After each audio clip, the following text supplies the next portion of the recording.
Welcome to my vlog. Oh, vlog mga Joe guys. Oh, welcome to my office. Ipiplex ko lang ito mga Joe guys. Oh, yung makasim naman. Lahat ng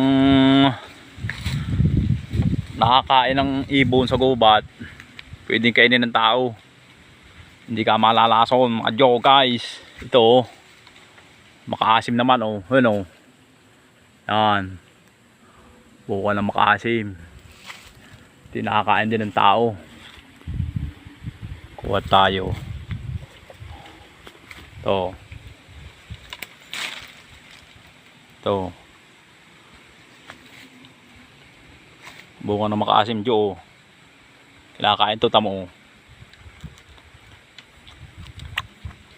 Matamis naman na tamis na may asim gem. Ito ang dahon niya oh. Tamo.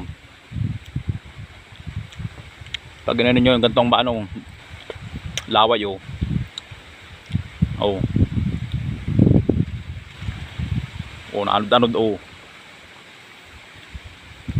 Asim. Oh, gantong dahon oh. Oh! Kinakain namin ito yung mga bata pa. Ayan ang puno nyo guys oh. Marami akong alam ng pagkain na kinakain ng mga hayop. Mga alamid, alimos, mga ibon. Pag kinakain ng mga ibon, pwede rin kainin ng tao. Hoop! Oh, makaasim.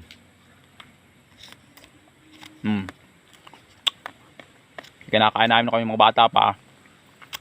Pinilix ko lang sa inyo para makita, malaman. Hoop! Hehe.